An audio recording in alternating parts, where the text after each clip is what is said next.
തന്നെ എടുത്തു പറയേണ്ടിയിരിക്കുന്നു. നമ്മൾ ഇനിയിപ്പോൾ അറിയേണ്ടത് കണ്ണൂരിൽ LDF മുന്നിൽ എന്നുള്ള വാർത്ത ലഭിക്കുന്നു. കൊച്ചിയിൽ ഏതാണ്ട് ഭരണം ഉറപ്പിച്ചിരിക്കുന്നു UDF എന്നുള്ളതാണ്. 43 സീറ്റാണ്. തൊട്ടുപുറകെ 24 ഇടങ്ങളിൽ LDF ഉണ്ട്. തൃശ്ശൂരിൽ UDF 34, കോഴിക്കോട് 26, 22, അതായത് 26 ഇടങ്ങളിൽ LDF, 22 ഇടങ്ങളിൽ UDF. കണ്ണൂരിൽ UDF 32 ഇടങ്ങളിൽ UDF. തിരുവനന്തപുരത്ത് 39 സീറ്റുകളിൽ NDA, 20 ഇടത്ത് LDF. കുതിപ്പ് തന്നെ, NDA കുതിപ്പ് തന്നെ. തിരുവനന്തപുരം തിലകമണിയിക്കാനുള്ള തിരക്കിലാണ് NDA എന്നുള്ളത് ഇപ്പോൾ ഈ ഒരു ഫലം കാണുമ്പോൾ തോന്നുന്നു, അല്ലേ ഉണ്ണി?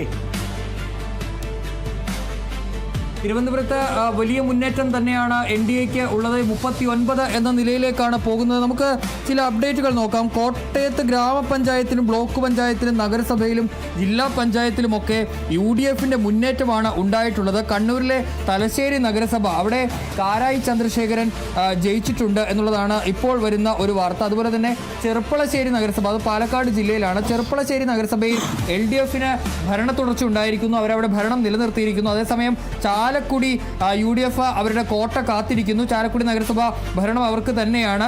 അതുപോലെ തെന്മല ഗ്രാമപഞ്ചായത്ത് ഭരണം LDFനാണ്, അവരത് നിലനിർത്തിയിട്ടുണ്ട്. അതുപോലെ തന്നെ നേരത്തെ കാളിദാസ് പറഞ്ഞതുപോലെ പത്മകുമാറിന്റെ വാർഡ് അവിടെ BJP ജയിച്ചിട്ടുണ്ട് എന്നുള്ളതാണ്. പിന്നീട് നമുക്കറിയാവുന്ന പോലെ തൃശ്ശൂർ കോർപ്പറേഷനിൽ വൻ മുന്നേറ്റം ഉണ്ടാക്കുന്നു. കൊല്ലം കോർപ്പറേഷനിൽ വൻ അട്ടിമറി. അവിടുത്തെ മുൻ മേയർ, 2 മേയർമാർ തോറ്റുപോയിട്ടുണ്ട്.